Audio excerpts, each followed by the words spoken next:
Welcome to episode one. Big thanks going out to Dana Blouin, who's going to be on the show today.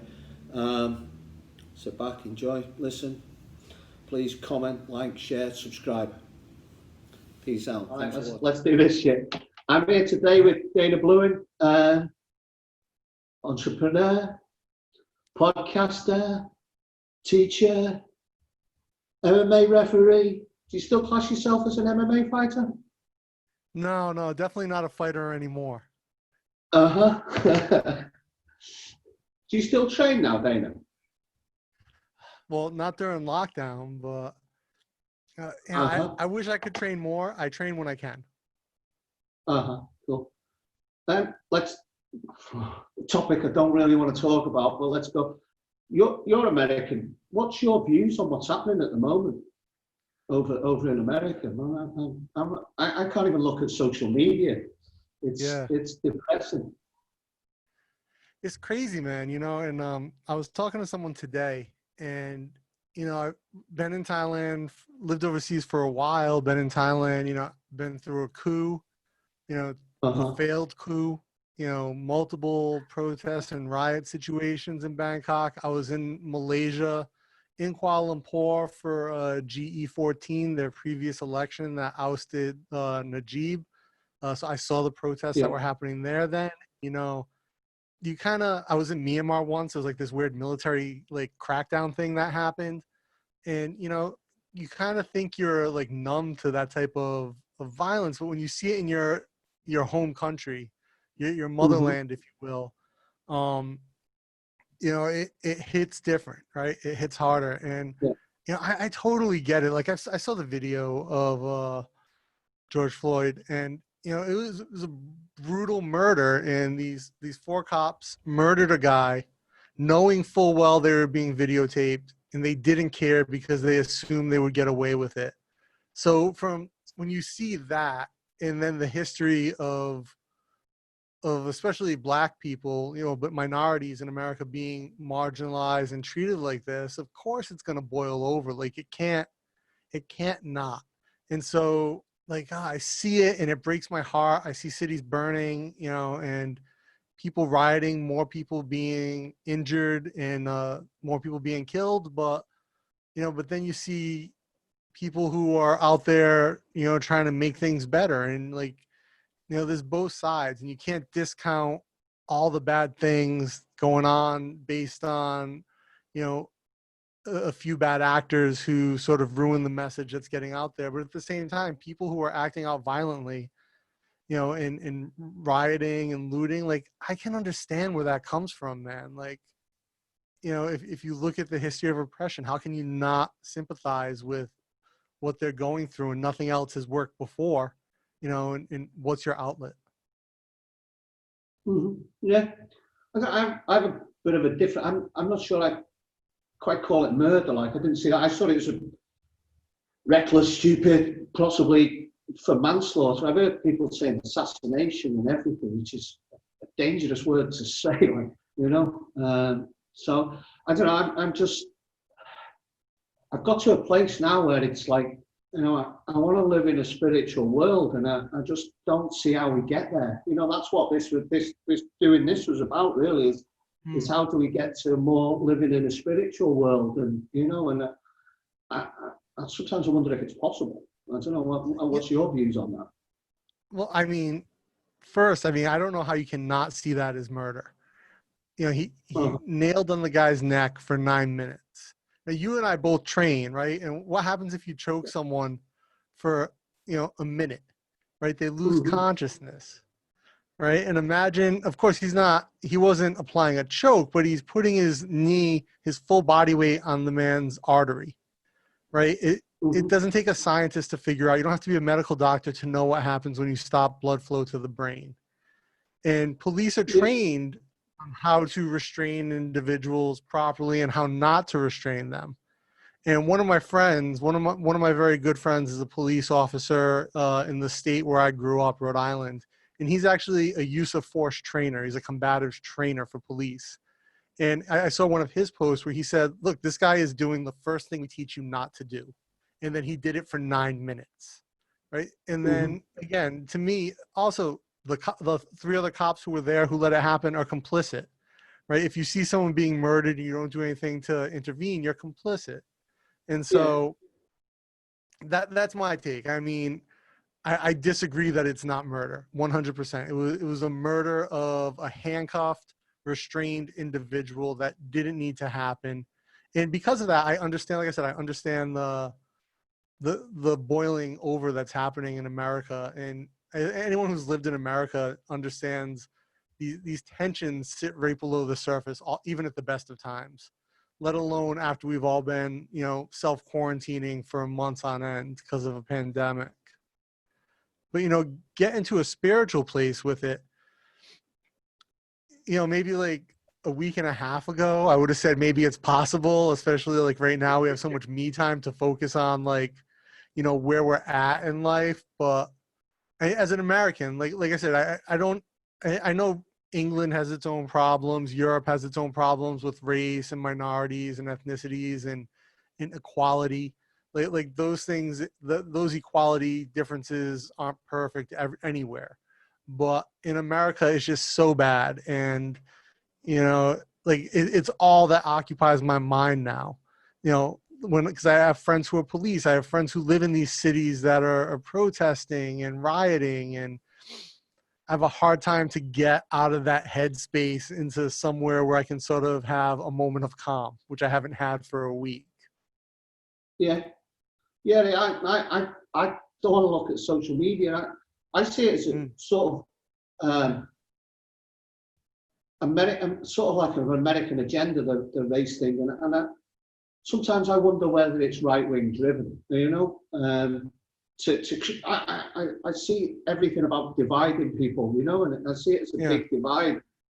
And sometimes I wonder, because like I've seen things about people saying bricks were appearing in the street, pallets of bricks, you know what I mean? Ready for, like as if someone's engineering the riots, and it's just a dangerous time, isn't it? And just, it upsets me, It's upsetting. I mean, and like I said, there's some you're right that there's some very American things. I don't know that it's politically driven because I grew up in the Northeast, which is a very liberal place. And even, conservatives from the Northeast are generally even more liberal than, conservatives from other places or liberals from more conservative places. But, I've known racists, I've met racists in every city, that I lived in, in every state that I've lived in. You always encounter it. It exists. I went to high school with kids who were racist and, who would make excuses for other racists, because for whatever reason. And, so you see it everywhere. I mean, it's almost ubiquitous in America. Not everyone is a racist, but there is racism at some level everywhere. Mm-hmm. Okay. So that was the thing. That's when I started my cycling trip. I was cycling around, and I just seen how friendly people were again, and I started to get a lot of hope from that, because people were just treating me just as a person, and I got a lot of hope with that, and it was really refreshing and really nice, and I suppose that maybe I got carried away with it, I didn't realize. I've not lived in America. I didn't realize it was that bad. I hear it spoken about a lot, but I didn't think it was. I thought it was something that was over-egged, if you know what I mean. So, yeah, I mean, I think a lot of us would like to think that it's over, and that it doesn't exist, but it clearly does. And I think back to to not to throw England under the bus, but I think back to some of the things I would see when the actress Megan something married one of the royal family from England. And I think of what I would see some British people I know posting because she's half black, some of the things they would say and some of the comments they would make, very disturbing. And not even in subtext, like they would just outright make racist comments, and some of it was because she was American, but a lot of it had to do with the fact that she's half black. And talking about like saying horrible things about like what their kids would be and all this other stuff and the royal bloodline and all these things. So it exists everywhere, man. In Thailand we see it too. ton of racism in Thailand against, everyone under the sun. But, mostly Africans get it here. I mean, Africans and Indians, like South Asians and Africans get it quite bad. We still enjoy quite a bit of white privilege in Thailand, at least. Yeah, it is. It is quite bad there. It works sometimes. For what I've noticed in Thailand, for me, is sometimes it works in my favour and sometimes it works against me. It's pretty 50-50. So talking Actually, about it's probably Thailand, more like 80-20. Probably 80% of the time it works in my favor. uh-huh. So how did you end up in Thailand? That's one of the things I wanted to talk to people about is like a lot of expats and how you ended up in Thailand. How do you like it there? What's your thing on Thailand? Yeah. So what happened was I was an engineer in the U.S. I worked for one of the largest telecoms in the world, or in America, one of the largest telecoms in America, as an engineer, and I just really disliked my job. I mean, it was a good job, don't get me wrong, but it wasn't challenging anymore, and I kind of saw it as being a dead-end job. Working for this company, and also a company that didn't really value innovation, didn't value employees or the benefit or the contribution they made to what they were doing, which it's not uncommon. Like, I don't want to make it sound like this is the worst company ever. They by far were not, but their culture was really poor and it just wasn't a good place for me to work. And I wasn't working with Mm-hmm. people who I felt were really pushing me or that I could be pushed by. And so after graduate school, I finished my master's. I was like, I want to do something else. And I applied to some scholarships overseas for PhDs. I got one in Thailand. And so I packed up and moved to Asia to work on a PhD. And then along the way, you get roped into other stuff. Somehow what's that? I'm sorry to interrupt. Your PhD on what was your PhD? Sure. It was information and communications technology, and my research focused around optimization of protocols, specifically addressing protocols for power-constrained sensor networks. Okay, that just flew straight over my head. What does that mean? Can you break it down into easy speed? So yeah, basically, you've heard the term Internet of Things? Yeah, I think so. Go on. Okay, so Internet of Things is this idea that you can connect, unmanned devices like sensor nodes, temperature sensors, doorknobs, concrete sensors in the road, water sensors. All these little things can be connected to the internet and collect data, be managed remotely. And a lot of them work with batteries. So we would consider that a power constraint. And so the protocols that allow these to connect and gain addresses, because you need a certain type of address to be able to talk on the internet. I designed protocols that did that, and then they were optimized for a certain type of device. Now, anything in that PhD level of work, that body of work is always going to be incredibly niche and not necessarily relevant to real world, which was one of the issues I had that I discovered when I ended up going from like a very practical job as an engineer to a researcher. There was a disconnect in my interest in the work product I was expected to produce. So that was hard. Okay, so sorry to interrupt you. So you ended up going to Thailand to do your PhD and yeah, and then along the way you get roped into other things, right? So like I used to be a fighter and I'd ref some like grappling matches. And I remember I got asked at this gym I was training at to ref these fights in a this is actually where I met you, right? And reffing fights in a parking garage. No, when I first met you was at Wall of the Cage. Yeah, so that was it. So that wasn't in the parking garage. That was in the gym next to the parking garage. So there was another event called Cage Wars, right? Which was very similar to War in the Cage, and that was held in the parking garage of the gym. And that was like maybe a few months beforehand. So yeah, I ref that, and through that I met John. Through John, I ended up reffing with FMD, and then through FMD through MEMA. Then I went and reffed in China and like did all these other things, reffing fights on a cruise boat.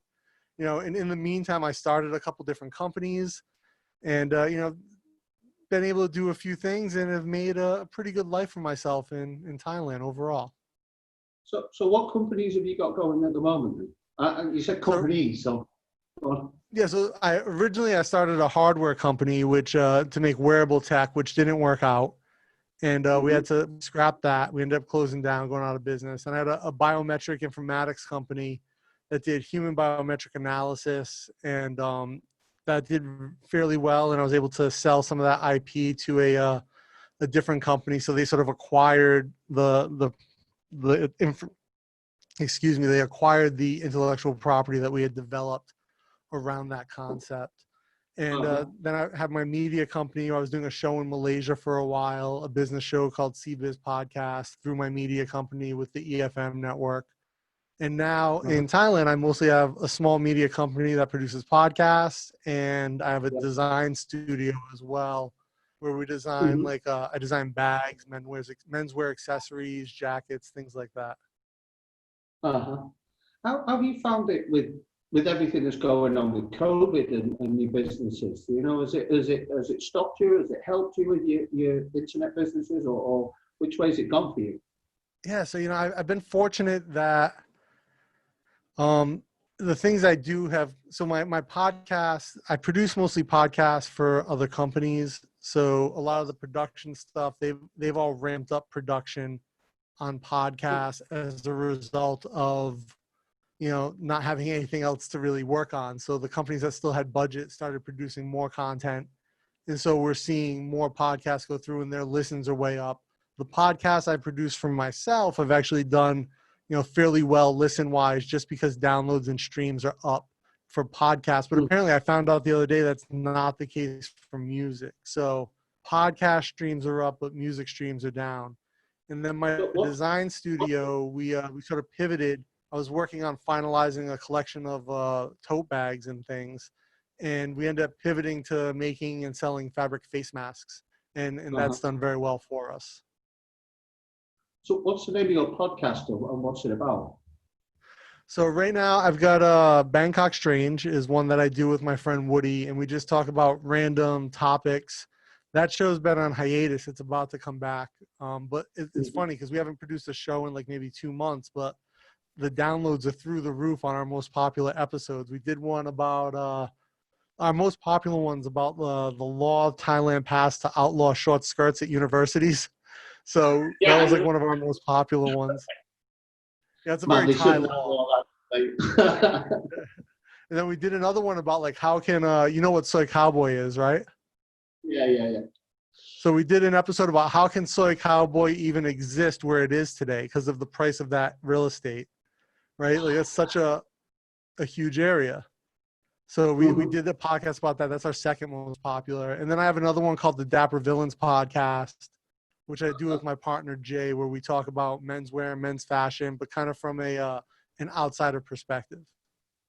Okay, cool. Just for everyone who doesn't know or has never been to Bangkok, Soy Cowboy's just in Asok, isn't it? And it's right in the center of Bangkok, isn't it? This little street with smack in the middle. Yeah, right. Go-go bars and everything in there, isn't there? You know what I mean? So it's always busy though, isn't it, down there? Yeah. And I always say the scariest thing that you could ever see is if you go to Soy Cowboy about 30 minutes before sunset, when there's still enough sunlight out to reveal the truth, and all the girls are sitting outside the bar, putting their makeup on or eating some food, you know, smoking cigarettes, and you walk down and you see the reality of what in about an hour's time will look completely different. Yeah.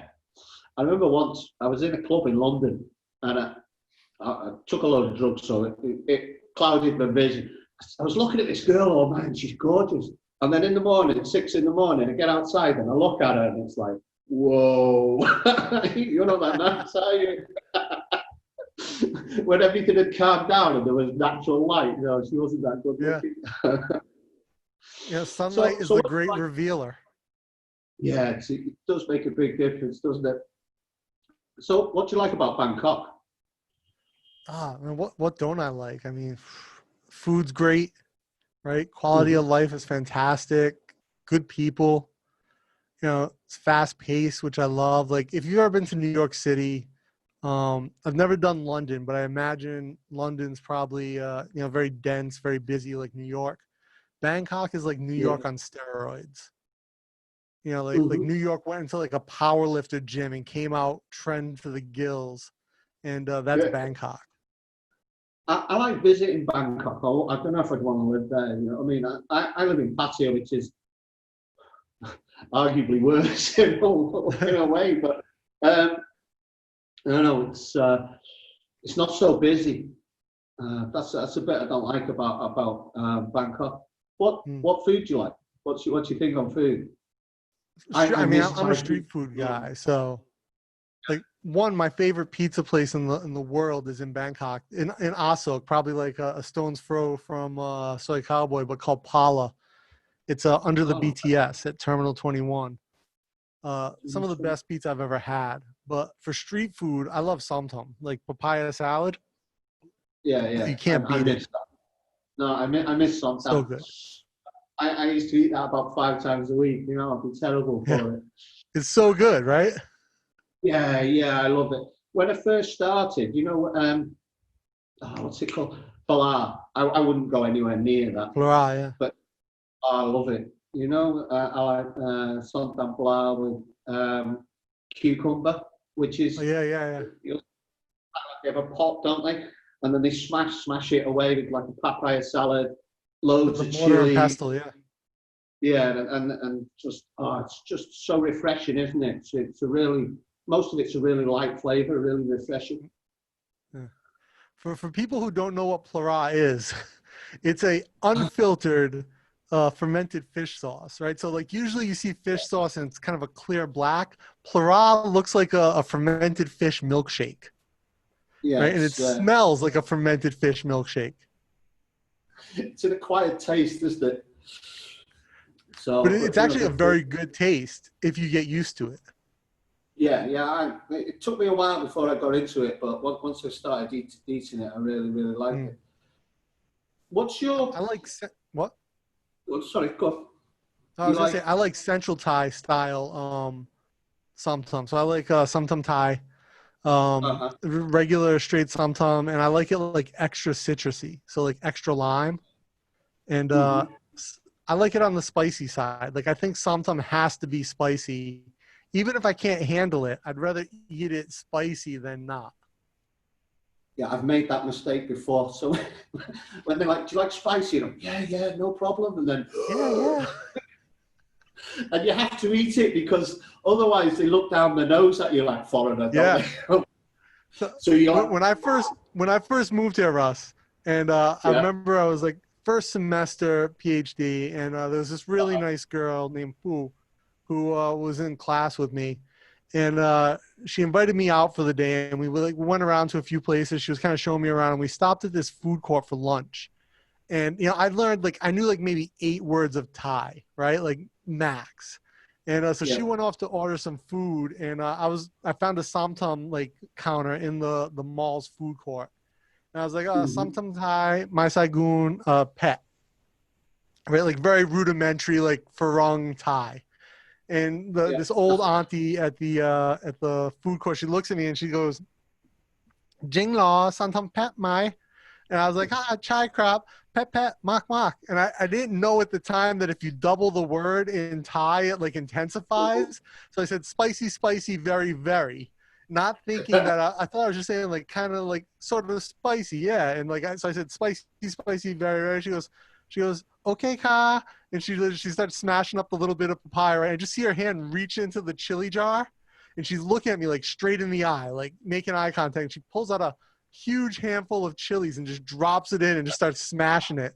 And I'm just like, right? And she looks over at the woman at the booth next to her and she goes, Farungin something Thai, pet mak mak. And they laugh. Right? So she pours it out onto the plate and it's just red. It's like straight red, like little smashed up chilies. And so I was like, kanyao mai, like, do you have sticky rice? And she's like, my me, no more. I'm like, Uh-huh. so I'm gonna eat this super spicy somtam with no sticky rice. I was crying. There was snot running out my nose. Like little kids were coming over and taking photos of me. And I'm like, I'm trying to eat. My tongue's swelling. I was so bad. It's such that's one thing I love about I love food, so that's one thing I love about Thailand. It's so important, isn't it? Food. It's everything evolves around food. Yeah. What I noticed is when you can understand food, you can understand 50% of the conversations in Thailand, can't you? You know? Yeah. What if someone's coming to Bangkok? What would you say? What would you recommend? For food? For someone who's coming to visit, you know, if someone's never visited Bangkok or Yeah. Thailand, what do you recommend? So if you come to visit Bangkok for the first time, I mean, obviously food, right? Make your list, right? Do you want, and don't think that Thailand's limited to Thai food either, right? So Gagam, one of the best restaurants in the world, is here. Michelin star restaurant. There's Michelin star street food like J5 with her crab omelets. But I I've heard mean, about that. I've not tried it. I've never seen had it. Uh-huh. Everyone I know who's had it, they've waited for hours. They paid the, $30 for this omelet. It's like 2 eggs barely holding together like a half kilo of fresh crab meat. Just like binding it together barely. Yeah. And supposedly everyone I know who's had it has said it's just mind-blowingly delicious. But, also there's like American brisket at Ash Kickers. There's good Mexican food. There's everything. But, be ready to eat. Probably if you've never had durian, I hate durian, but you should probably try durian if it's in season. But also mangoes. Like, you've never had a mango if you've never had a mango in Thailand. Like, you think you've had mangoes in your life and you never have. Mango sticky rice. Oh, man. Oh, my God. Oh, my God. It's the best thing. With that coconut cream, that sweet, salted coconut cream. Oh. Yes. I'm, I'm so bad for food at the moment. So good. So good. I'll tell you what, man. I love obviously mango sticky rice. It's so good. Yeah, eat as much fruit as you can. Even the bananas here. We have bananas that taste like vanilla ice cream. Like, there's all these different fruits and foods. Watermelon's another thing. Like I always liked watermelon, but I was never a huge fan until I had watermelon in Thailand, and it just blew my mind. And then enjoy the river. Like the Chao Phraya runs through Bangkok. Understand the cultural significance of that river with Krut Thep with Bangkok. Like visit as many places as you can. Go to Pattaya if you want for a weekend, right? I mean, I know you love Pattaya. You live there. That's like home for you, right? Yeah, that's where I've got a place there. So it's not the most cultural place in Thailand, is it? But so do you live in Pattaya proper, or do you live outside the city? I live in John Siem. Okay. So which is like a little town sort of just next to Pattaya. Yeah. Because Pattaya, it was Americans who made Pattaya, really, wasn't it? It was an R&R place for the so, and then it just grew into this. I don't know what you call it. Den of iniquity, I suppose. Now I think of Pattaya, and like every time I've been like it's at least like walking street area, right? It's like the dirtiest beach. And the only thing you ever see is like fat European dudes who are like 60 years old wearing Speedos, letting their moose knuckles show out. Yeah, actually, I got were you at Rock War? Did you go to Rock War in Pattaya? Rockport, no. It was a show. I think Mike Swick was the promoter for it. They had it at some club called Bone. Like across the street from the Fairtex Resort. And so I reffed fights there that night. And I remember I was with, Rich Mack, right? I know his name. Yeah, I've seen him about. Yeah. And Tammy. Yeah, I know her. Tammy was staying at the Fairtex Resort. So we were coming from the weigh-ins at Hooters, and Tammy was judging that weekend. So we said we'd walk her back to her hotel. And it's just on the beach run. And Tammy's probably tougher than Rich and I combined, but we just didn't want to let her walk alone. It was kind of a long walk, but like honestly, she was probably more there to protect us, even though she's like 50 kilos soaking wet.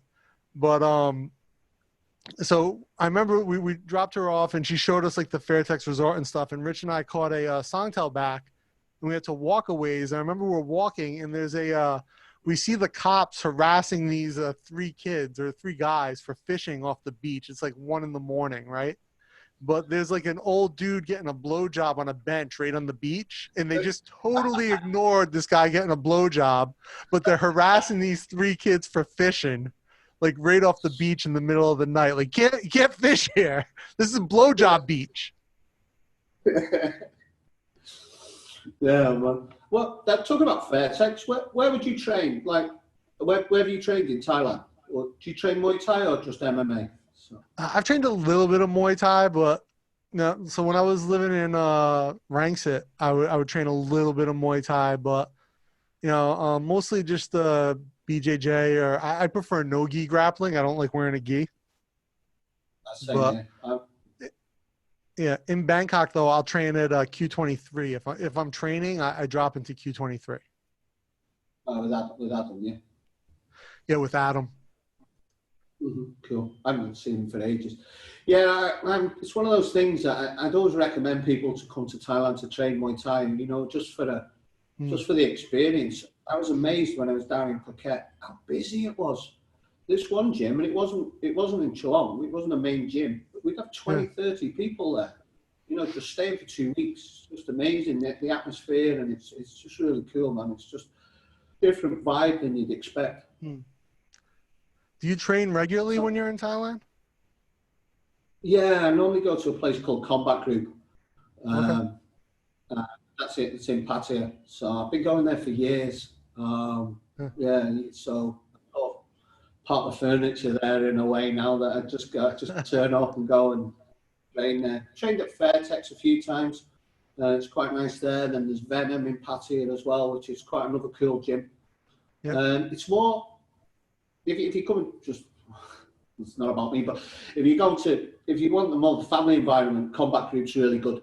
And they do a lot of boxing as well. And Venom there's a lot more professional fighters. Fairtex is Fairtex, Yeah.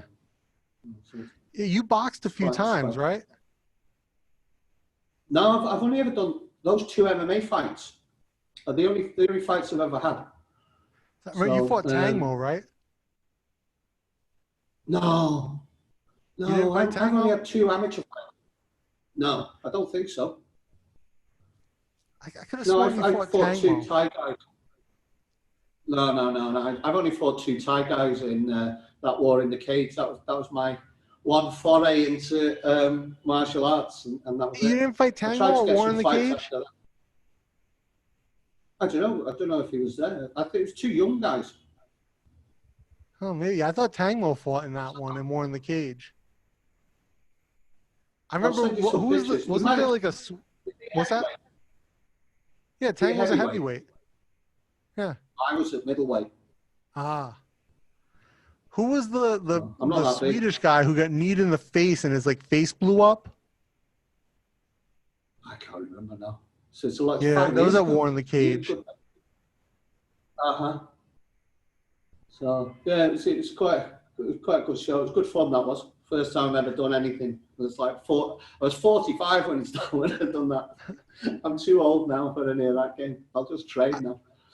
I remember the cage wasn't secured to the ground, and every time someone would hit a takedown against the fence, the cage would shift.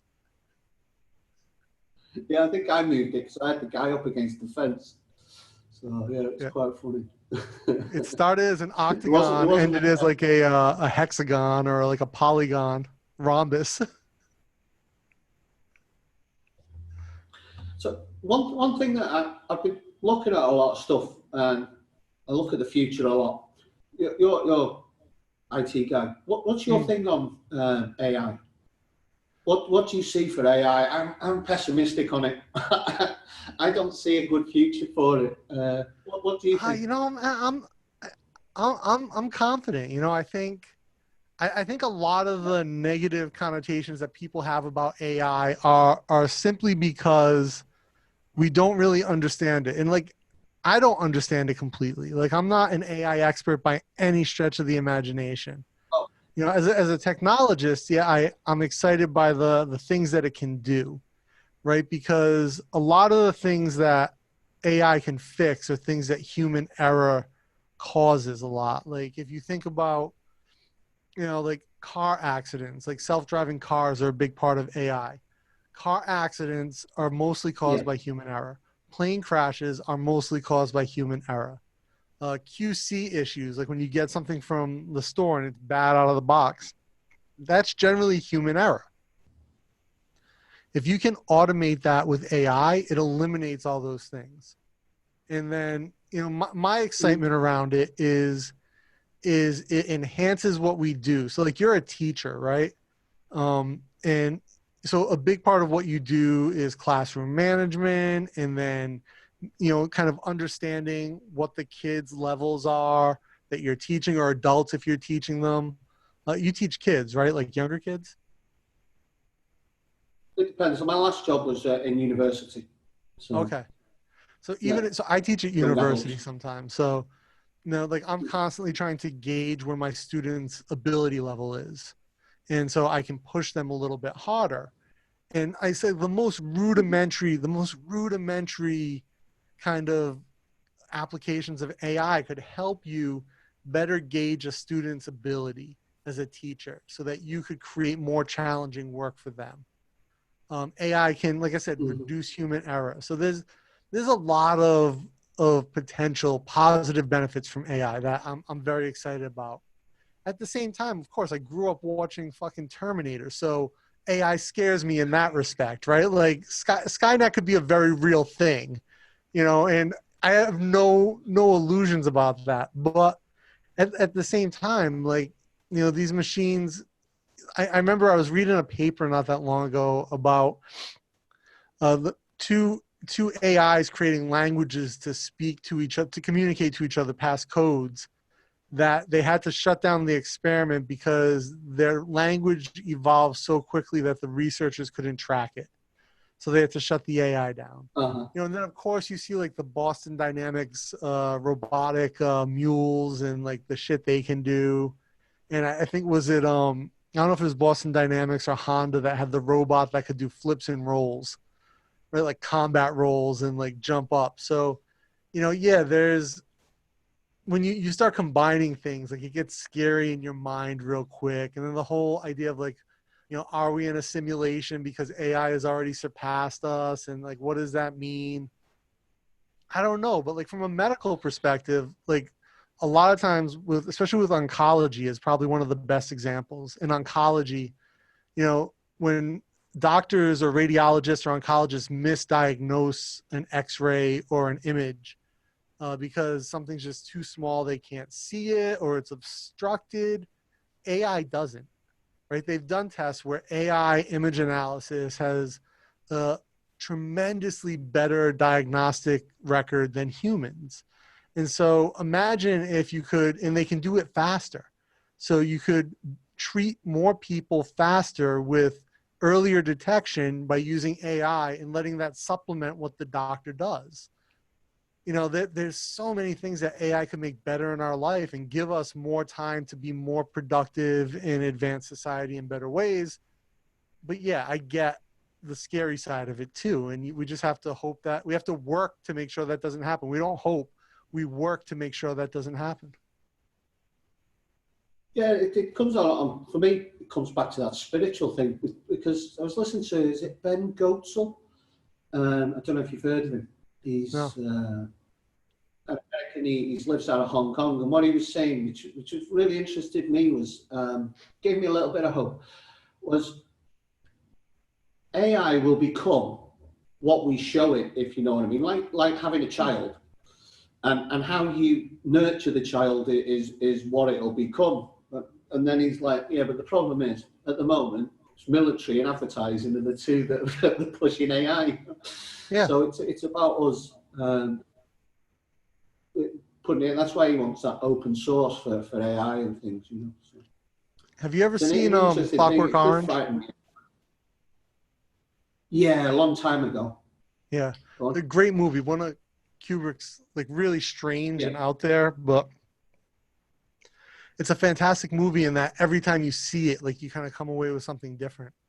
But when they're desensitizing the main character, the protagonist, with Uh-huh. these images of violence and sexual, like, abnormality, and they're supposed to be I desensitizing them, remember. and what they did was just sort of create it so he could control his own.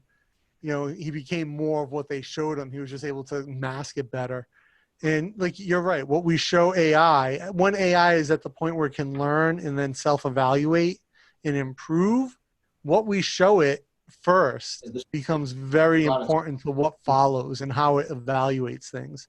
And like you said, it's like a kid. If you taught, like, a baby, it's a horrible example, but if you taught them how to murder before you told them it was bad, they wouldn't know. Right? And AI is the same way. If you teach it to murder before you teach it that it's bad, it will just murder. And it will be conflicted about well, is it Yeah. really bad part? That's why religions want you to, like, be baptized at birth and, like, learn right away so they can indoctrinate you with their ideas before you're smart enough to say, oh, is it really? Or I don't know. And, I think it's the same thing with AI. Like, we kind of have to indoctrinate it into our morality. But then, morality is a very flexible thing. Like, even, like, I'm 42, right? Or I'll be 42 this year in 6 months. 6 months. So, when even in my lifetime, like, when I was a kid, there was a lot of people who had no question, like, being gay is unnatural and sinful, and you're gonna burn in hell. And today, the majority of people support gay marriage and believe it's a natural thing. Morality in 20 years has really shifted in that regard. And, now we see, like, transgender and all these things are kind of on the cusp, but, morality shifting to bring that more into the fold as well. And that becomes this sort of societal morality. So if we teach AI one thing and it can't adapt to what follows, we could be in a lot of trouble as we become more sensitive to other things in the world and AI doesn't adapt. Mm-hmm. Yeah. So what's your I'm going to sort of go towards my one idea thing about, but what's your worldview of stuff? I know that's a big thing to ask, but how do you feel about the world and things like that? You know what I mean? What do you view? Mine keeps changing at the moment. I keep coming back to I don't know. So I'm not sure. Yeah, we're fucked. I don't know. No, I think we're definitely fucked. I mean, but for me, first and foremost, I'm an engineer and a scientist before anything else. And I always try to make decisions based on available information and my best understanding of the body of knowledge that's out there for that subject, which is constantly changing. And I get frustrated that we live in a world where people assume that there's a single study or a single fact is all inclusive of a solution, and it never is.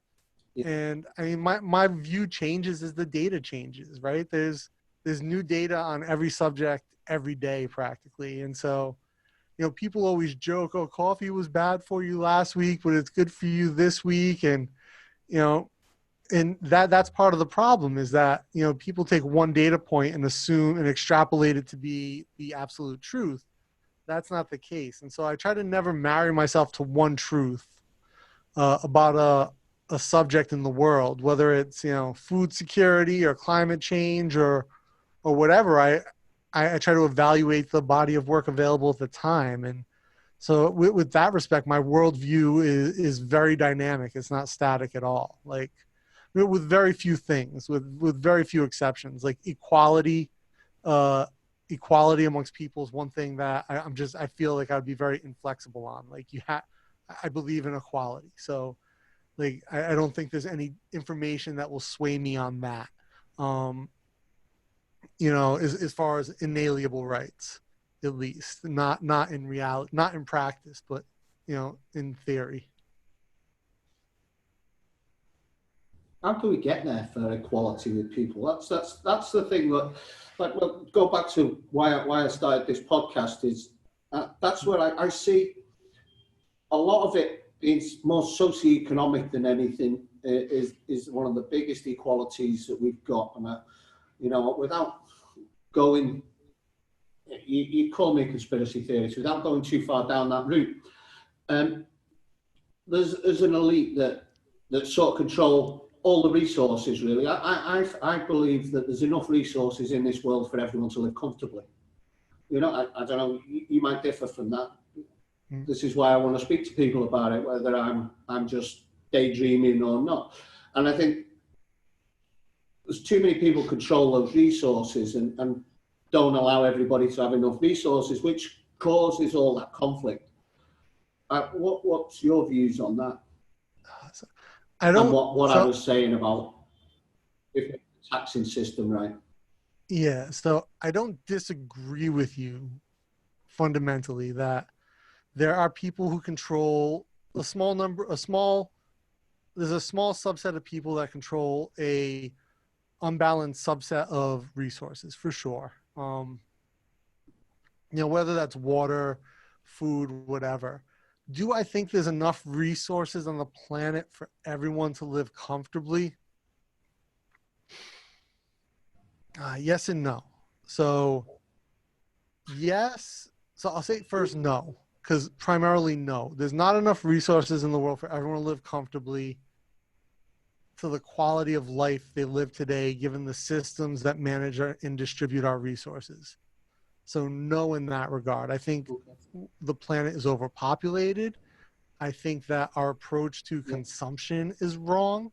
And given that, the wealthiest part of the world offsets the ability for that distribution of resources to happen. And then also there's geographical constraints to that as well. You're not about to grow lettuce in Siberia in the middle of winter, right? And you're not growing apple orchards in the middle of the Sahara Desert. It's not going to happen naturally. Now, with smarter food management, smarter agricultural management, I think, full disclosure, I don't eat meat at all. But a big part of that is I think that consuming meat on a regular basis is a waste of resources, for the most part, especially and keep in mind, a lot of my perspective is American, as I spent the majority of my life in America. So yeah, there's an issue with the fact that if you look at American factory farming, right, it breeds disease. It's keeping animals in unhealthy conditions, and that passes on to humans. And we do that so that we feed cows grain so they grow at twice the rate they would if they ate grass. And we do that so that we can produce more meat with a higher carbon and water footprint to feed the population. Now, I don't think everyone needs to stop eating meat, but I think if you look at Thailand, for instance, how people consume meat here, it's a much different experience than if you were go to a restaurant in the US, right? So my girlfriend Jib will look at I'll show her pictures of American food and she's like, what the fuck is wrong with you people? Right? That's like a family of 10 could eat that one sandwich. Right? And I can't disagree with her, and I'm not going to make an argument based on health or anything, because that the science around health of meat consumption is always in flux, right? But I think one thing that we know for sure is consumption of less meat and more vegetables as a ratio is positive to human health. So fresh foods, whether it's fresh, healthy meats and vegetables, and the ratios be that you're consuming more vegetables than meat is healthy, right? None is up to you, but the ratios and where it comes from is important. Now, I'm not a fan of organic because I think organic is just this way to sort of bottle people into buying expensive stuff And I'm actually a big fan of GMO. I think, we've been genetically modifying plants for generations, for hundreds of years to get them to grow better, and through breeding and, genetic manipulation of that is the next step. And I think for people to eat enough vegetables, they need GMO plants to be able to grow them in certain areas with less water or in more nutrients. Similar, I know the golden rice project is widely considered a failure, but for a number of reasons, not because of its GMO aspects. But there's the potential for there to be enough resource. I'm going into this really long-winded explanation. I'm sorry, Russ. But, there is I'm interested. yeah, I think there's the potential for there to be enough resources. I don't think that the way we do it now, there is enough resources. I don't think, because of the way some of us live and because of the way we manage those resources. Yeah, and go for me as well. Before I went to Thailand, I was really wasteful. When I was in the UK, I was so wasteful. I used to, because I was programmed, if it's out of date, you throw it away. Yeah. You know what I mean? Now I'll just cut stuff off and eat it. It's like, if I don't eat it, I put it in the fridge. I rarely throw stuff away. But when I was in the UK, I was in that buy it, throw it culture. Buy too much, throw it away if you don't eat it. And I used to waste so much food. I probably eat too much now. Like the other week, I was sat when I was in Cali in Colombia. I was sat there and I ordered a pizza, and I looked across. And there's a family of 4 eating a pizza the same size as me. So I think I eat too much, but but you're also biking how many kilometers a day? I mean, you need the calories in that case. Depending, up to about 120. So yeah. So you need some. Then I wasn't. I was just sat in Cali. I was waiting for a car. Oh. But yeah, I've been doing a lot of exercise at that. But and it's and a bit bigger than them as well. So, but what I would do when I was cycling, I wouldn't eat so much, but I'd stop and then I'd just gorge. It was a bit strange. So how did you get your calories up? I was gonna say you must have been getting tired, because you're pushing the fat bike, right? So it takes quite a bit of energy to push that. And it was heavy. There was a lot of stuff on it. Yeah.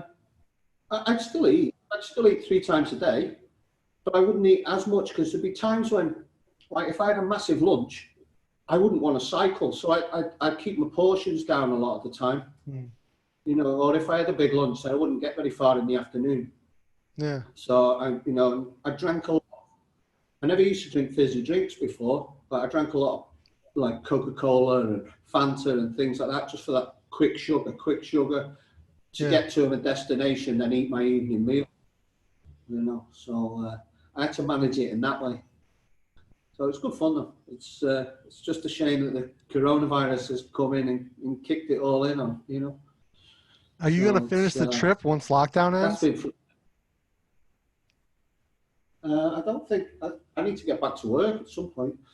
So as soon as I can get out of Peru, I'll get out of Peru now. It's ruined it for me, really.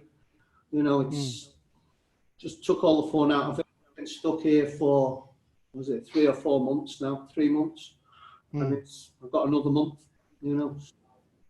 Thailand's opening up now, isn't it? So not to international flights yet, but soon.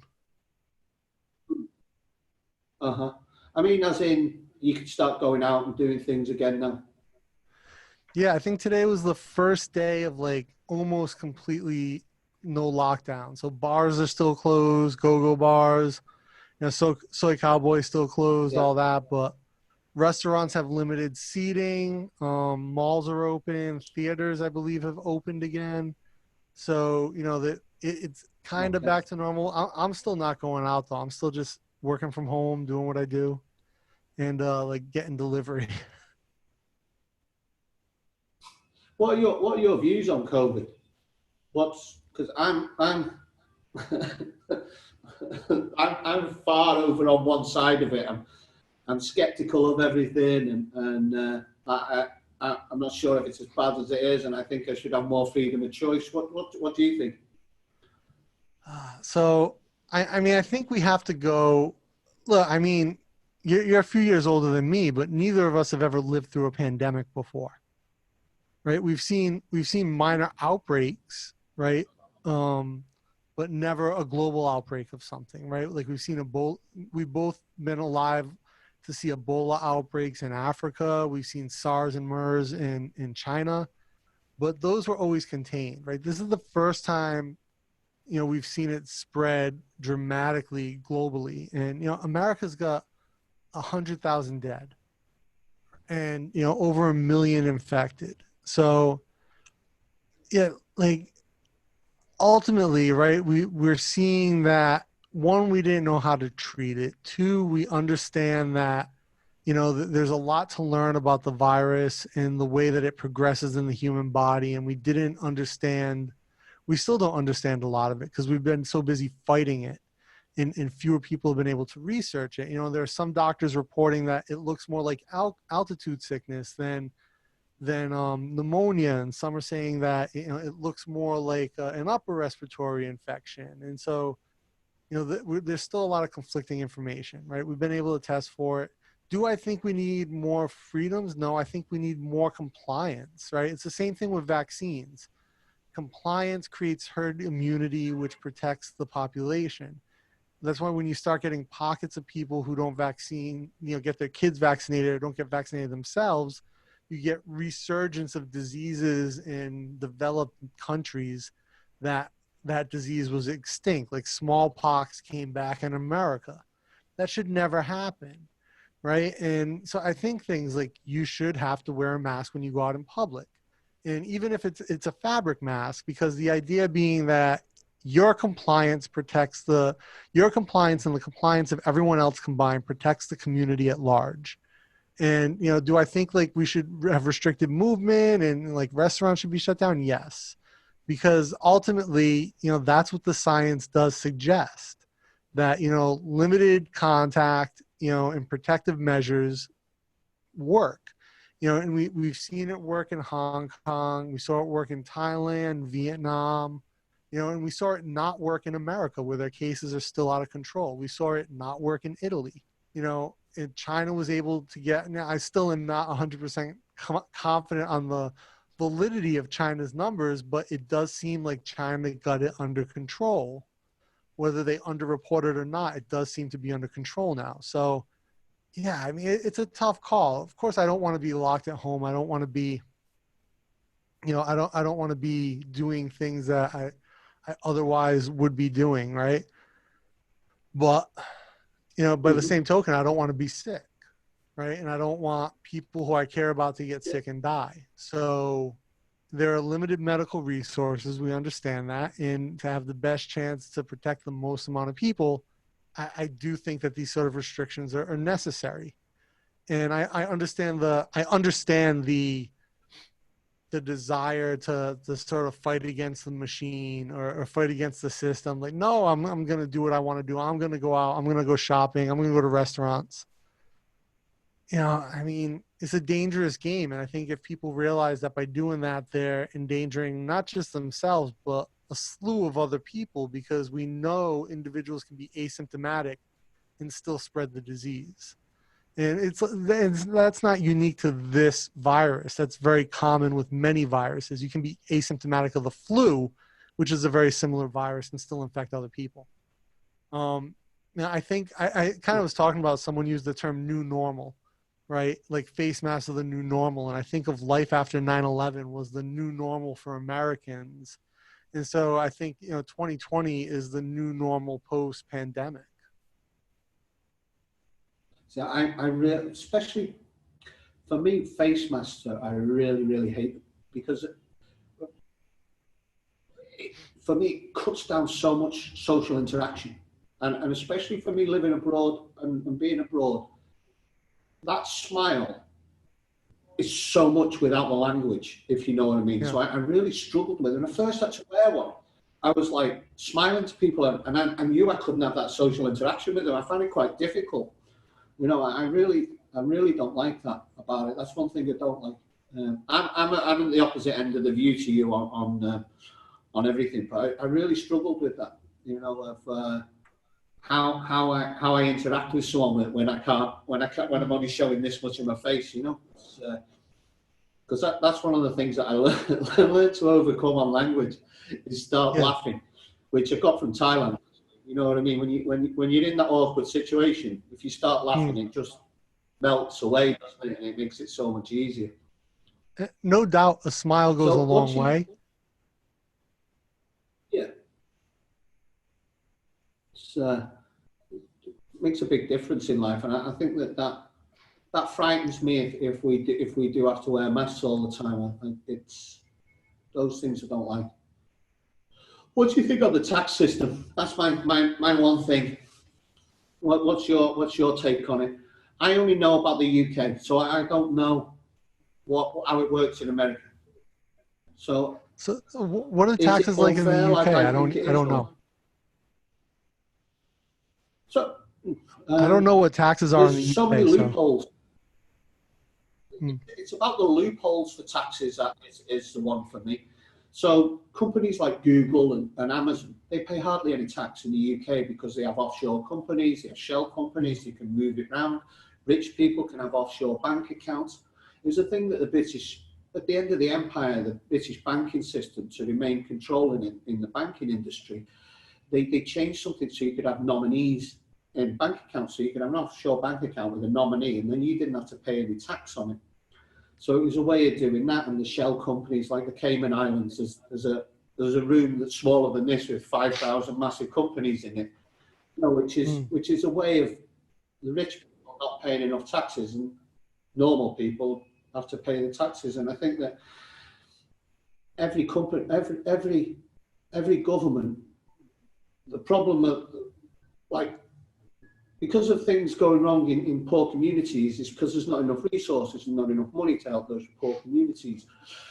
But if they're not getting the correct amount of taxes in, that's never going to happen because they can just move it around a bit. So I wonder if it happens like that in the US, if there's a lot. I've seen something about Trump getting massive tax breaks when he was building hotels in New York at one stage. So I was just wondering what happens there and whether it's the same sort of thing where big companies can get away without paying taxes.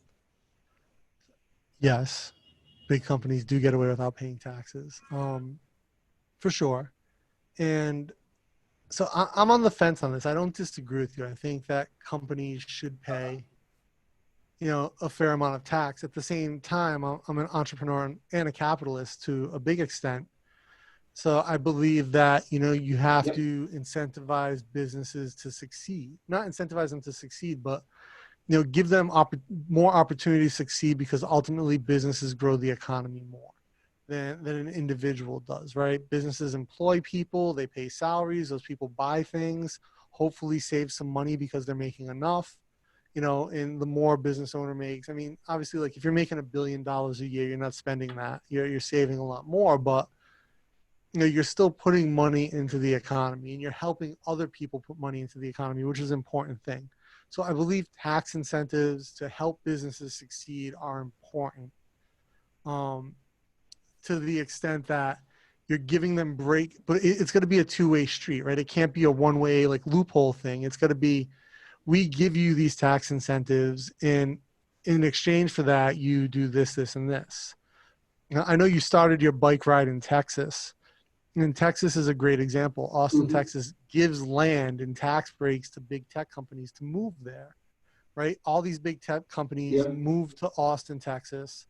They hire hundreds, if not thousands of people, and they grow the local economy. Austin's an incredible city in the middle of Texas. It's this oasis for tech outside of California. And now, Sun Valley or Utah, Salt Lake City is trying to do the same thing. And, they're trying to become like the new Silicon Valley as well with these huge tax incentives and land deals and breaks, because it attracts people to the city. It grows the local economy. It makes everyone successful. That's a good way to do it. But when you hear that Apple doesn't pay taxes at all, Google doesn't pay taxes at all, that's frustrating because those are That's the companies bit. that are making, and I don't know that it's true. like I've read the headlines, but I don't know, like I haven't read enough to know that yes, they pay zero taxes. That's what I've read. But I know that there are companies that do pay zero taxes, and that's frustrating if you're paying zero taxes. And yes, Apple employs thousands and thousands, if not tens of hundreds of thousands of people around the world. But how much are they paying them? What are the benefits that those employees are bringing to their community? Of course, Apple's headquarters in it's not Palo Alto, but in the Valley, Cupertino. Apple's headquarters in Cupertino obviously brings thousands of people, high-paid employees, to that location, to work there and enrich the community. That's great. The Apple store at Central World, not so much, right? They got like probably 50 employees making a minimum Thai salary. It's not the hugest benefit. So, I'm torn on things like that. Like, I think we need to help people I think the government has a responsibility to help individuals become small business entrepreneurs and give them resources and opportunities in every government, right? And to do that so that they can do something better and grow the local economy. Now, of course, at the federal level, if you as a country are not willing to give, a company tax breaks and incentives and opportunities to pay less tax in today's global economy, they're going to find a country that will, and who's going to be more tolerant of what they want to do. So you've got to be cognizant of the other side of that blade, that, okay, if we take away all the tax breaks, then these companies are just going to pack up and offshore everything. And then they're not going to have employees that add to the local economies, that add to the state economies, that trickle up essentially to federal and pay all these taxes. So it's a give and take, right? And I understand that. And does it upset me to an extent? Yes, because I think if you get so big, you should feel an obligation to give back, because the consumers globally are the ones who made your company what it is. At the same time, it's an unfortunate thing to say, but as a CEO or a board member, you have an fiduciary obligation to your shareholders if you're a publicly traded company. Or if you're a private company, you have, a obligation to your equity partners to ensure that they get the best return on their investment. It's a catch-22. I mean, I don't have a solution. I don't have a solution to the problem, but I understand the problem, and I'm probably as frustrated by it as you are. Maybe in a slightly different way. I have a slightly different perspective on it. Yeah, I understand we live in a capitalist society, and I think that's right. I can't think of a better alternative. We've seen communism, socialism, and I don't think they work.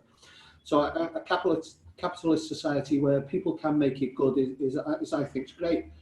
But I see banking and taxing, they make it so complicated so that those companies can do those things. You know what I mean? Because it's like an inner sect, isn't it? You know what I mean? So I think that if there was that, then hopefully we could reduce debt for countries, and then that then would free up.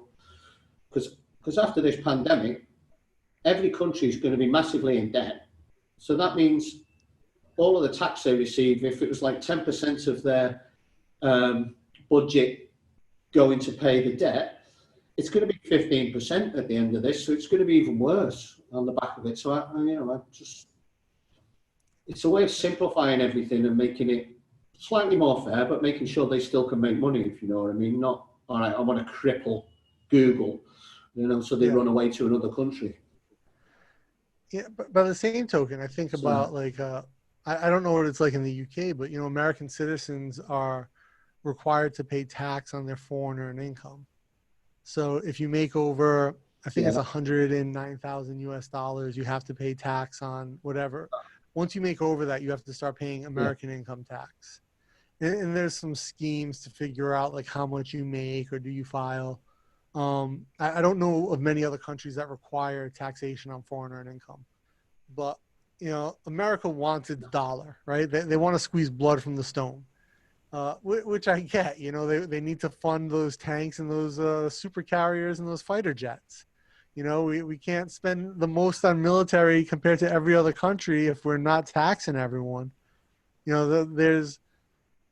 It's frustrating in a lot of ways. And like for me, I don't mind to pay tax if I know I'm getting benefit from it. Like if I pay tax, Yeah. I want my trash to get collected. I want clean water. I want safe streets. I don't want police killing the people who I live next to. I want access to quality food and, education resources that are unrivaled. In America, the cops kill your neighbors, right? Flint, Michigan has lead in their water. Some cities don't collect the trash. It just piles up, and our education system sucks. We spend more than any other country per student, and we have the least ROI on those students. So what the fuck am I paying for? Like I gotta wonder, like what am I paying tax for if education sucks, cities have shit water, there's food deserts in the middle of cities. I mean, there's challenges that my tax dollars should be spent on. And not that Thailand's any better. I mean, I pay taxes. Yeah, I have access to Social Security, so I can go to like a government hospital and get the wrong leg chopped off or something, maybe. Or, but I've had surgery in Thailand on my ear twice, and it was great, right? So I had no issues. Education in Thailand is shit. So what are my education tax dollars going to? So kids can do rote memorization and not learn critical thinking. Entrepreneur development in Thailand has suffered over the years that I've been here. Like, there's a brain drain to countries that are willing to put more resources and money into innovative startups. So, and like you said, there's a finite of people who control a majority resources and opportunity, and that can be frustrating for some. And if you're paying into those systems and you're not getting quality back, you got to wonder what are you paying for? Yeah. Other than the fact that you're legally obligated to. That's a contract you have with society, whether you like it or not. Yeah, I struggle with it all. It's I spent a lot of time thinking about things and doing a lot of things lately, and just trying to work out where the world goes and what the solution is. Where it started with me. There's a Facebook page, and I had 202, I think, or 201, I can't remember now. And I'm complaining about things on there, and then I went, all I'm doing is moaning. If I haven't got a solution, I'm just moaning. And it was the thing we used to say when we were when I was health and safety manager. Don't come to me with a problem, come to me with a solution. You know what I mean? Otherwise, you're just moaning.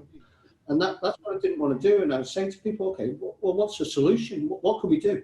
And so I had to stop. I had to get off there, because if I'm not coming up with a solution, then what am I doing? I'm just moaning, expecting somebody else to fix a problem that I think I've got, and that's why I was like, okay, where can we start? When I look at life, I just see noise and people just everywhere. It's arguments and arguments. And it's like, we're never going to get anywhere when we're always arguing, are we? You know what I mean? We can't allow people to have different opinions anymore, which is, it's like, if you don't believe the same as me, you're stupid. No, you're not. It's like, it's okay to be different opinions, and I struggle with that. And it's just... I'm very open to people having different opinions, especially like politically. Yep. I think that's really important. However, I draw the line at when people have opinions that are not based in reality. And then I have to I have to step back, and like flat earth people, like I say everyone can have an opinion, but you can't have an opinion that the earth is flat, because we can prove that it's not. Right? It's not questionable. There are things like that I really take issue with. Mhm. You're smiling like, So there's certain things I'm into, and I was watching something. It was talking about turrets, you know, the things with like that, like the magnetic thing, and it was saying about the Earth being like that, and it was like,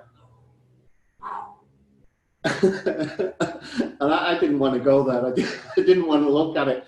Some of my friends sent me something about flat Earth, and I'm like, I'm not ready to look at this just yet. That's why I was laughing. trust me, One guy I said have friends who are astrophysicists. The Earth is not flat.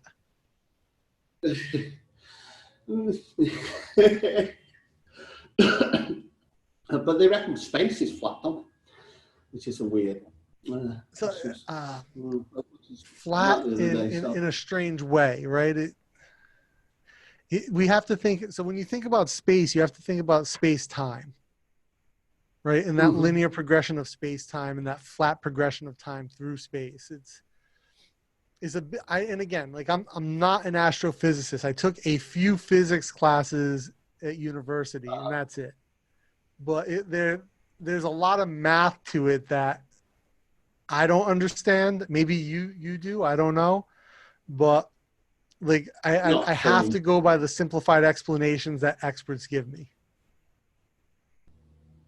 Yeah, I've been watching a few things on that and about quantum. So I like quantum physics. I'm not an expert. I like it because I don't always understand it, and it's like, so I want to understand it. I love listening to people that know things that I don't know. You know what I mean? And that's why it's been great speaking to you today, because you know, a different take on it, you know, and a different view, and someone who knows some things that I don't know, and that's what I enjoy that, because it's okay. And try and piece everything together. You know, there's a few channels on YouTube about different dimensions I was watching the other day. And I had to watch it twice, and I'm still a bit confused about 7, 8, 9, 10th dimension thing, you know. So Yeah, a lot of that stuff's but trippy, I enjoy it. man. It's heady. Yeah, I enjoy my brain sort of freezing and going, I haven't got a clue what you're on about. Do that one again, you know. So. There used to be a channel on YouTube. I don't know if they're still around, called Engineer Guys. And what I loved is that they would take like sort of like classic examples of engineering theories and explain and break it down very simply how they work, right? And how they work in application, which I think is, you know, especially from an educator perspective, is so important to be able to explain something simply enough that people don't get it wrong and that they're excited to learn more about it.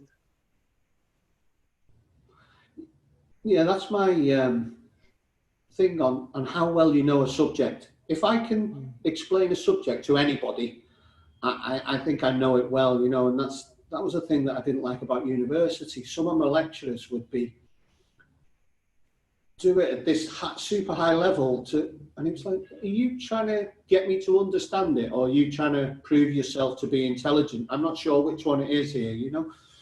It obviously depends on the professor, and also, you know, unfortunately, the state of academics has gotten to a point where, you know, professors are not really expected to be teachers at a lot of schools as much as they are expected to be researchers and publishers. So schools want them to to do research, publish that research, and have it, you know, have it cited and all these things that pulls in grant money. You know, education's broken in such a disgusting way. You know, not everywhere. I mean, when I was working on a PhD, you know, there were all of my professors that I answered to on my committee and that I took classes with were all academically, you know, outstanding researchers, you know, outstanding like technologists, like every single one of them without question, very, very bright, you know, very good at being a researcher as a professor. Not many of them good at being an educator, at being a teacher, right? Because that's such a small part of their job. and there's not much focus on that. And then I've worked at other faculties where there's less focus on research and more focus on teaching, and that's great. But then the school doesn't want to make the resources available for the teachers to improve their teaching. So it's so challenging, and because of the way universities are funded and have endowments, and it's so expensive. And I mean, I feel I'm fortunate that I've never had student debt, but like for school, but there's people who go into debt to get educations by people who are not great educators. And I dropped out of school the first time to start a company back in the 90s, and I went back like 10 years later, and I went to a community college. And at community college, they don't really do research, right? It's a 2-year school. They teach. That's all they do is teach and run labs. And so like some of the best teachers I ever had were at community college because they taught all the time and their craft was being good at teaching. Now, granted, there's no community college that's going to be rated at Harvard level, as far as professors, as far as, research. But if you want to really learn, I mean, the best way to get good at teaching is to improve your methodologies and practice them.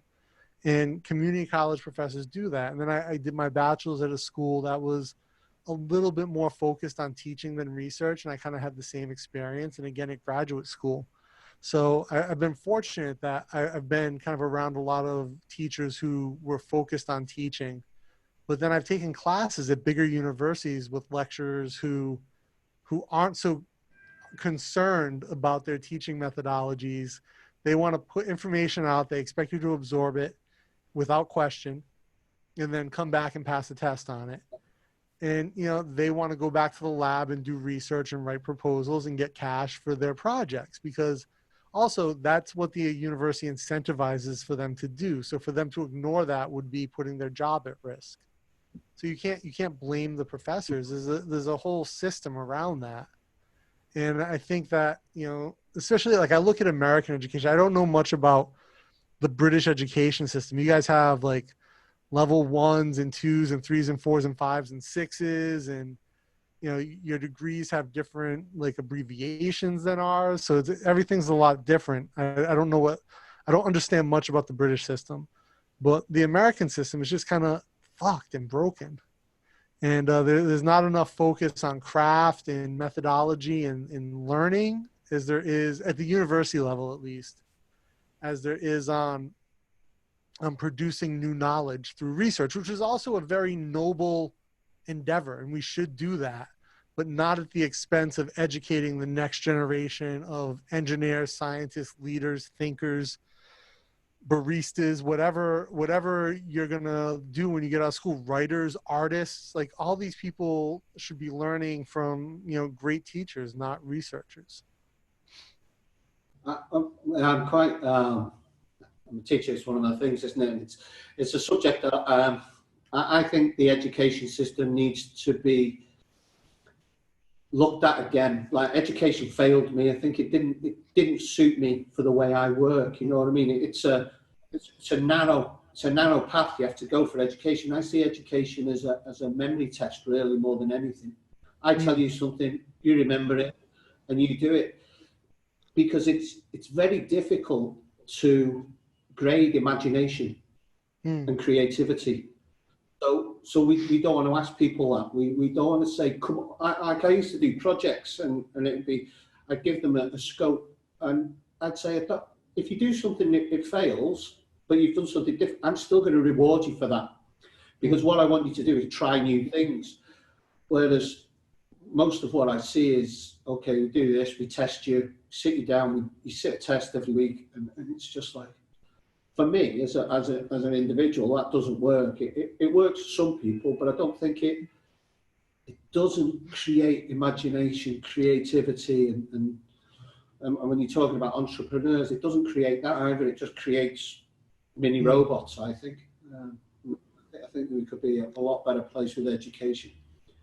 Yeah, if I think that's from business and different. Yeah. Yeah, I think that's what you see in Thailand a lot, is that the breakdown in the system is that they focus so much on rote memorization. Like, all right, memorize these 30 facts and take an exam. And if you pass, you pass. And if you fail, you can redo it and I'll pass you. Right? Or you can do a project and I'll pass you. I remember when I was teaching at a university, I won't say which one, but I was teaching at their business school in Thailand, and I failed 2 students who didn't hand in their final project, which was like 60% of their grade. Like, I can't make it much easier for you to pass. You have a final project worth 60%, and you had another project, a small project worth 10%, and then the other 30 was your final, or your midterm and final, 15-15. Yeah. Right? They didn't hand in their final project, which was 60% of their grade. I gave them an extension. They didn't hand it in again.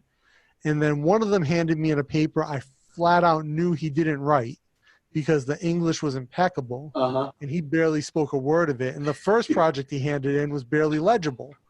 And so you're telling me he went from pre-kindergarten levels of writing to graduate school levels of writing in like 3 months? I don't think so. And then neither of them showed up for the final. So they got an F, which is the grade they earned. And the dean wanted to meet with me to ask me to sign off on changing their grades to a B because their parents complained. And I said no. And she said, then we might not ask you to come back next semester. I said, that's fine. I'm not going to give them a B. They earned an F. That's the grade they should live with. She's like, oh, well, can you give them a chance to do like a small project and improve their grade? I'm like, they're missing 75% of their grade. No small project is going to make up for that. You know, they're done. They get an F. And so they're like, oh, well, we're not going to ask you back next semester because we need teachers who will work with the system and understand how Thais do things, which is unfair because, and then they wanted me, I gave 4 students A's and they said I gave too many A's and it didn't look like a nice curve. I was like, well, these 4 students earned A's. That's the grade they should get. Right? If every other student, if I give a student a B who earned an A, that's not good. They didn't earn a B, they earned an A. And I think they wanted me to have like 2 A's and like a bunch of B's and then C's, D's, and no F's. I was like, I'm not going to change my grades. What I gave is what I gave. And they paid me. I left. I did not expect to teach there again. The next semester, they called me and like, will you come back and teach? And I said, no. And I think they were all butthurt that I said no. I was like, no, you guys asked me to change my grade last semester for students who failed. And you asked me to give a student who got an A, a B. I don't want to deal with that. Like, and I won't believe you if you tell me it won't happen again. You know, and not every university is like that. I taught at Chula this past semester, and my students were outstanding. I think I gave almost all A's to my students and maybe 2 B's. Like my 2 worst grades were a B because every student put in the work above and beyond. I had 17 students. They were all amazing. And, you know, I could not have asked for better students, and they all earned the grade they did. I handed it in. I thought I was going to get some pushback like, hey, you can't give out that many A's. You know, I didn't know what to expect. And they were like, hey, that's great. This is what your students earn. That's what they get. And I was like, perfect. Like, you're not asking me to change things. Yeah, so many schools have been asked to change grades because of that. You know, it's, no one can fail. Why are we testing them?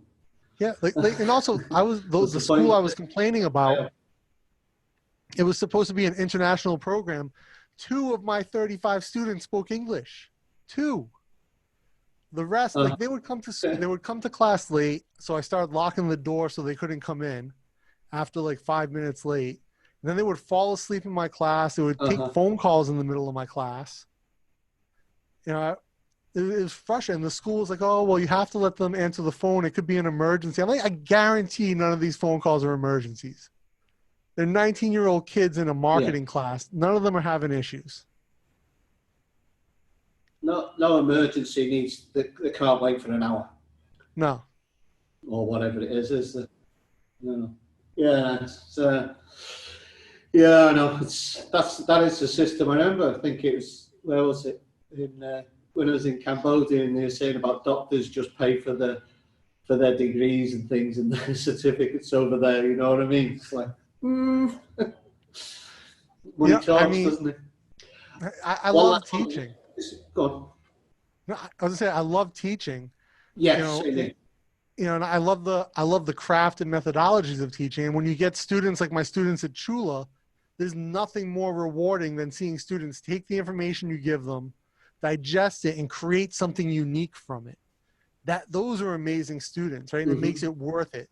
When you have students that don't speak the language that they're supposed to know for learning. And when I was doing my PhD, there were undergrad students who were supposed to be learning in English, be able to do work in English. And I would be a TA or a lecturer for a lab, and they didn't know any English, right? And like, how do you even get in? How are you in the third year of your bachelor's degree at an international program and you can't speak a word of English? Explain that to me. And of course, they didn't Brown speak envelope. English, so they couldn't.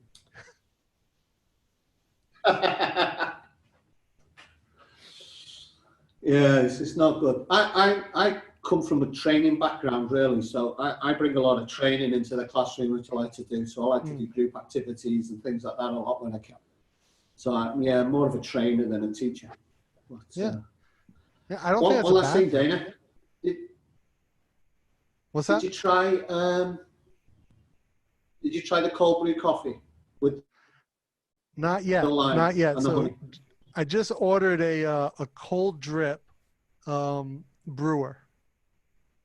Oh, one of the ice drip things, yeah. Yeah. So because Jib is actually going back to school at the Royal Academy of Arts and Crafts for Women inside the palace. And so like Yep. she likes to have coffee in the morning, but I know like she has to leave at like 6. So I won't get up that early to make coffee for her. So I bought this cold drip brewer so I can brew it the day before, then have it packed for her to take to school. Nice one. So I plan to make the honey lime juice ice brew coffee concoction very soon. It sounds Cool. amazing. I like it. Not everybody likes it, but I like that refreshing, and I love the taste of lime. So that me too. I love lime, I love honey, and I love coffee. Yep. So I should love them all together. Yeah, I'm the same as you. I drink so much coffee. There's a coffee shop in Bangkok that does a honey lemon coffee drink that is pretty good. But I mean, theirs is like everyone in Thailand does espresso, right? So it's like always like really bitter espresso drinks. And so the honey and lime, the honey lemon cuts the espresso bitterness a little. But I mean, with cold brew, it's just going to be perfect because cold brew is so mellow. I like that nitro cold brew that you can get in Starbucks and things like that. So it's quite cool. There's a place in Bangkok called Nitro Labs that makes a fantastic nitro cold brew. And they make a nitro Thai tea. Like, that Thai iced tea flavor, the red tea? Yeah. They make a nitro version of that. Okay, wow. Dana, where can people find you? Dana Blouin on everything, right? So YouTube, Dana Blouin, danablouin.com. On Twitter, I'm Dana Blouin. Instagram, Dana Blouin. Also, I guess Dapper Villains podcast, Dapper Villains Instagram, SV Haberdash Instagram. I have a couple, so you can find me everywhere. Okay. Right, so thanks very much, Dana. Really appreciate it, man. It's been great catching up with you. Yeah, man, same here. I'm looking forward to seeing you back in Thailand. Yeah, I can't wait to get back now. I've had enough of sitting in this room. Start to go crazy. Yeah, I bet. All right, cheers, Dana. Peace out, man. Cheers, Take care, dude. Thanks very much. Bye. Bye.